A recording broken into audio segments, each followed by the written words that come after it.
Hello प्यारे भाइयों और बहनों, आपका महर टीचिंग में स्वागत है। मैं आपको आज रीट के अकॉर्डिंग जो औपनिवेशिक काल में भारत की अर्थव्यवस्था, इससे पहले मैंने एनसीईआरटी की जो 11 क्लास की बुक है जहाँ औपनिवेशिक काल में भारत की अर्थव्यवस्था है ना, उसकी पीडीएफ दी थी कि मैंने नोट्स कहाँ से बनाने हैं।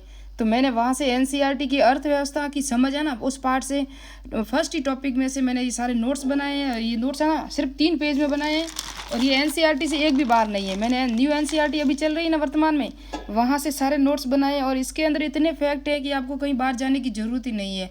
तो देख सकते हो कि ये पहली परिभाषा दी थी विक्टर अलेक्जेंडर ब्रूस 1894 में, ब्रिटिश इंडिया के वायरस थे ना, वायसराय सॉरी, उन्होंने दी थी ये परिभाषा। इसलिए मैंने इसको लिख दिया कि भारत हमारे साम्राज्य की धुरी है। यदि हमारे साम्राज्य का कोई राज्य अलग हो जाए तो हम जीवित रह सकते हैं, लेकिन यदि हम भारत को खो देते हैं तो हमारे साम्राज्य का सूर्य अस्त हो जाएगा। ये ब्रिटिश के इंडिया के वायसराय थे ना, उन्होंने ये कहा था। इसकी परिभाषा थी, प्रथम पेज में ही लिखा हुआ है एनसीईआरटी की बुक में। उसके बाद आप देखोगे तो विक्टर 15 अगस्त 1947 तक यानी 200 वर्षों तक ब्रिटिश शासन के अधीन रहा था भारत, है ना। ये पॉइंट पॉइंट मैंने लिखे हैं इंपॉर्टेंट। औपनिवेशिक शासन के अंतर्गत निम्न स्तरीय आर्थिक विकास क्या हुआ था, ये सब। तो अंग्रेजी शासन की स्थापना से पूर्व भारत अपनी स्वतंत्र अर्थव्यवस्था थी। भारत की क्या थी? स्वतंत्र अर्थव्यवस्था थी। आजीविका और सरकार की आय का मुख्य स्रोत क्या था? कृषि था। फिर ये एनसीईआरटी में इंपॉर्टेंट दिया हुआ था ना, अलग बॉक्स में लिखे हुए होते थे ना, वो पर्सन है।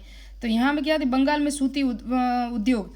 तो मलमल एक विशेष प्रकार का सूती कपड़ा है। इसका निर्माण क्षेत्र बंगाल, विशेषकर ढाका में है। वर्तमान में ढाका कहाँ है? बांग्लादेश की राजधानी ढाका है। तो इसे शाही मलमल या मलमल खास कहते हैं। यहाँ मलमल का उत्पादन होता था। उसके बाद आप देखोगे तो राष्ट्रीय आय, प्रति व्यक्ति आय की गणना का विस्तार किसने दिया था? सर्वप्रथम तो दादा भाई नेहरू जी ने भी दिया था। एनसीईआरटी में कितने व्यक्ति दिए हुए? देखो, William Digby Findlay, Shirras, doctor VKRV Rao तथा वारसी देसाई प्रमुख थे। ये सब एनसीईआरटी का 2 नंबर का प्रश्न भी बन सकता है अगर RS मैन दे रहे हो तो। नहीं तो आप देख सकते हो प्रति व्यक्ति आय की जिस गणना का विचार दिया था वो है। उसके बाद आप देखोगे कि ये देखो 1854 में है ना, Bombay spinning and weaving Parsi उद्यमी द्वारा लगाया गया था। बॉम्बे स्पिनिंग एंड वीविंग 1854 में सूती वस्त्र के लिए। फिर 1818 में कलकत्ता में फोर्ट गलस्टर में, है ना, पहले यहाँ लगाया फिर यहाँ लगाया था। फिर ये डॉक्टर राम मैंने लिखा दिया पूर्व ब्रिटिश काल में कृषि क्या थी। अब इसके इंपॉर्टेंट आप तथ्य देखोगे तो 17वीं शताब्दी में फ्रांस से आए यात्री कौन था? बर्नियर ने बंगाल का वर्णन किया। तो बर्नियर कहाँ आया था? बंगाल में आया था और बंगाल का उसने वर्णन किया। और उसने क्या कहा कि बर्नियर 2 बार बंगाल आया था। कितनी बार आया था? 2 बार आया था। और कहा कि मैं ये कह सकता हूँ कि यह क्षेत्र मिस्र देश से कहीं अधिक विकसित है ना। तो ये एनसीईआरटी के ही पॉइंट है। यहाँ से रेशमी वस्त्र, चावल, शक्कर और मक्खन का प्रचुर मात्रा में क्या होता था? निर्यात होता था। ये यहाँ से भेजे जाते थे, रेशमी वस्त्र, चावल, शक्कर और मक्खन, ये याद रखना। उसके बाद यहाँ अपने उपभोग के लिए गेहूँ, सब्जियाँ, अनाज, मुर्गे, बतख आदि का उत्पादन होता था। सूअरों के झुंड व भेड़ बकरियों के विशाल झुंड गंगा नदी में निकाली नहरों का विशाल जाल से बिछा हुआ है। ये सब किसने कहा था? ये भी बर्नियर ने कहा था। ये परिभाषा दे देंगे और कहेंगे ये किसने कहा था? भारत के संदर्भ में। तो ये बर्नियर ने कहा था। ब्रिटिश काल में कृषि अर्थव्यवस्था का 85% लोग थे ना, वो कृषि पर निर्भर थे। ये भी आ सकता है कि ब्रिटिश काल में है ना, कृषि अर्थव्यवस्था में भारत के कितने लोग थे? तो 85% थे ना, वो लोग कृषि पर निर्भर थे। उसके बाद अंग्रेजी शासन काल में कृषि की गतिहीनता बनी रही। तो ये किस लिए बनी रही? वो सारे पॉइंट एनसीईआरटी में दिए हुए हैं। अगर आपने मेरा पहला वीडियो नहीं देखा हो तो वहाँ देख लेना। और इसके कारण क्या थे? तो कारण ब्रिटिश कालीन भू राज्य व्यवस्था आपको पता है, स्थायी बंदोबस्त था, रेतवाड़ी थी, महलवाड़ी व्यवस्था थी, वो जो बनाई थी ना, इसी के कारण भारत में जो अंग्रेजी काल में जो कृषि थी ना, उसी की गतिहीनता बनी रही थी कि उन्होंने कभी 10 साल के लिए, कभी 30 साल के लिए जो बढ़ा दी थी भू राज्य व्यवस्था। कॉर्नवालिस ने 1893 में की थी। तो ये बुक याद रखना, इंडिया डिवाइडेड पुस्तक डॉक्टर राजेंद्र प्रसाद ने लिखी थी। ये कई बार एग्जाम में आ चुकी है, कई बार। और इकोनॉमिक हिस्ट्री ऑफ इंडिया, ये रमेश चंद्र दत्त द्वारा लिखी थी। ये 2 खंडों में विभाजित है और ये पुस्तक एनसीईआरटी पार्ट में दी हुई है ना, इसलिए मैंने इसको लिखा है। और उसके बाद आप देखोगे कि द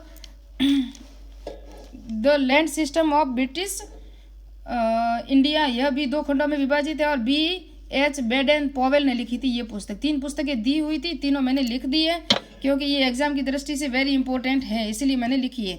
उसके बाद आप देखोगे कि 1700 1700 में भारत इंग्लैंड को जाने वाले रंगीन छपे हुए वस्त्रों पर प्रतिबंध लगा दिया था। तो इंग्लैंड भारत से जितने भी वस्त्र जा रहे थे ना, उन पर प्रतिबंध कब लगा था? तो 1700 में लगा था। फिर 15% सूती वस्त्रों पर आयात कर लगा दिया था। तो सूती वस्त्रों पर कितने प्रतिशत कर लगा दिया था? 15%। और 1700 में तो बाहर जाने वालों पे प्रतिबंध भी लगा दिया था, जितने भी वस्त्र बाहर जा रहे थे। फिर 1720 में भारतीय रेशमी व छपे हुए वस्त्रों पर प्रतिबंध लगा दिया। तो 1720 में रेशमी व छपे हुए वस्त्रों पे, और 1700 में इंग्लैंड में जाने वाले रंगीन छपे हुए वस्त्रों पे प्रतिबंध लगा दिया था। किसने? इंग्लैंड ने लगाया था। फिर आप देखोगे कि भू राज्य व्यवस्था, ये मैंने खुद लिखा है क्योंकि ये परीक्षा की दृष्टि से इंपॉर्टेंट था ना। तो स्थायी बंदोबस्त, रेतवाड़ी व्यवस्था, महलवाड़ी बंदोबस्त। तो रॉबर्ट क्लाइव थे ना कि आर्थिक वार्षिक बंदोबस्त को बढ़ाकर वॉरेन हेस्टिंग ने 5 वर्ष कर दिया। रॉबर्ट क्लाइव ने सर्वप्रथम लगाया था, लेकिन इसको वार्षिक, ये रॉबर्ट क्लाइव था ना, उसने वार्षिक लगाया था, लेकिन उसको बढ़ाकर 5 वर्ष किसने किया था? वॉरेन हेस्टिंग ने किया था। 5 वर्ष कर दिया था उसको बढ़ा करके। कॉर्नवालिस ने इस 10 साल यानी 10 साल की थी। फिर कॉर्नवालिस ने 10 साल प्रणाली लागू की 1893 में। देखो, पहले रॉबर्ट क्लाइव ने वार्षिक, उसके बाद वॉरेन हेस्टिंग ने 5 वर्ष, फिर कॉर्नवालिस ने 10 साल की लगा दी थी। फिर 1793 में स्थायी बंदोबस्त को परिवर्तन किया गया। किसके द्वारा? कॉर्नवालिस के द्वारा। फिर स्थायी बंदोबस्त आप देखोगे तो स्थायी बंदोबस्त है ना, जमींदारी प्रथा थी। क्या थी? ये जमींदारी प्रथा थी। सर जॉन शोर 1790 में 10 वर्षीय के रूप में 1793 में स्थायी बंदोबस्त 19% क्षेत्र पर बंगाल, बिहार, उड़ीसा, बनारस, उत्तरी कर्नाटक में लगा दिया गया था। ये सब अब मैंने इसको मैप में भी बताया, अगर हो सका तो लास्ट में अगर टाइम रहा तो मैं मैप से भी समझा दूंगी। फिर 1994 में सूर्यास्त का कानून लाया गया। कब लाया? 1994 में, सॉरी 1894 होना चाहिए था, लेकिन यह 1994 दिया हुआ है। शायद तो मेरी गलती होगी, मैं वापस देखूंगी, अगर होगा तो मैं कमेंट में आपको बता दूंगी कि 1894 है या 1994 है ना। रेतवाड़ी व्यवस्था 1792 कैप्टन रीड ने, किसने लगाई थी रेतवाड़ी? कैप्टन रीड ने सर्वप्रथम तमिलनाडु के 12 मैल जिले में वास्तविक रूप से मुनरो व एलिफेंट ने मद्रास, मुंबई, ब्रिटिश भारत में 51% पर, कितने? 51%। ये प्रतिशत दिया हुआ है, इसलिए आपको याद भी रखना है। कैप्टन रीड ने पहले लगाई, फिर तमिलनाडु में, फिर उसके बाद उसका वास्तविक जो थे ना वो मुनरो और एलिफेंट थे। कौन थी? रेतवाड़ी व्यवस्था में, है ना, रेतवाड़ी व्यवस्था। फिर 20 और 30 वर्षों के बाद पुनः निर्धारित पर आधारित बंदोबस्त उपजाऊ भूमि के लिए 1/3/5 कम उपजाऊ कर 50% राजस्व दर वापस की।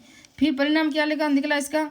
देखो, जमीनों की कीमतें गिरी, महाजन प्रथा को बल मिला, ऋणग्रस्ता व गरीबी भी बढ़ी। इन सब जो भू राजस्व व्यवस्था बढ़ी ना, उसी के कारण ये परिणाम निकला। फिर महलवाड़ी बंदोबस्त हॉल मैकेंजी ने, किसने लगाई थी? हॉल मैकेंजी ने लगाई। महलवाड़ी बंदोबस्त में ब्रिटिश भारत में 30% क्षेत्र पर अवध, मध्य प्रांत, पश्चिम उत्तर पश्चिमी सीमा प्रांत, आगरा व पंजाब में लागू की, यानी कि उत्तर पश्चिमी भारत में महलवाड़ी बंदोबस्त। क्या हॉल मैकेंजी इतना ही पूछेंगे, और 30% जमीन पर, है ना। इस प्रणाली को संपूर्ण ग्राम और महल सामूहिक रूप से 1833 में मार्टिन बर्ड ने संशोधित कर भूमि का 66% तय कर भूमि कर इसको 30 वर्षों के लिए वापस लागू कर दिया गया। तो महलवाड़ी बंदोबस्त पहले तो मैकेंजी ने लगाई थी, उसके बाद इस प्रणाली को संपूर्ण ग्राम और महल, हर एक ग्राम पंचायत होती है ना हमारे यहाँ वर्तमान में, इसी तरह 1833 में मार्टिन बर्ड, कौन था? मार्टिन बर्ड ने संशोधित कर भूमि का 66% तय कर भूमि कर इसको 30 वर्षों के लिए बढ़ाया गया था मार्टिन बर्ड द्वारा, है ना। फिर 1867 में उड़ीसा में अकाल बढ़ गया, 1870 में बंगाल में अकाल बढ़ गया, फिर 1876 और 78 में पंजाब और मद्रास में अकाल, ये सब अकाल बढ़ गए थे। कब पड़े ये आप देख सकते हो कि एनसीईआरटी में दिया हुआ। उड़ीसा में 1867 अकाल, 1870 में बंगाल में, 1876-78 में पंजाब और मद्रास में। फिर 19वीं शताब्दी में आपदा का महासागर कहा गया। किसी को? 19वीं शताब्दी को आपदा का महासागर कहा गया। उसके बाद आप देखोगे पर्सियल स्पीयर ने क्या कहा था तो पर्सियल स्पीयर थे ना, ये देख सकते हो आप। पर्सियल स्पीयर ने औपनिवेशिक के प्रथम चरण को खुली व बेशर्म लूट का काल कहा। किसने कहा था? पर्सियल स्पीयर ने कहा था कि औपनिवेशिक के प्रथम चरण को खुली व बेशर्म लूट का। अब औद्योगिक क्षेत्र ये वापस नेक्स्ट वीडियो में पढ़ेंगे, क्योंकि वीडियो बड़ा हो रहा है। ये सब एनसीईआरटी के ही पॉइंट मैंने बनाए हैं, ये आप देख सकते हो। अभी 2 पेज रहे हैं, और इसके बाद ये आप देख सकते हो पूरा का पूरा डिटेल में 2 पार्ट में आपको पूरी की पूरी एनसीईआरटी का सार दे दूंगी। मिलते हैं नेक्स्ट वीडियो में, और रीट में हम एनसीईआरटी के अनुसार ही चलेंगे। जय हिंद, जय भारत।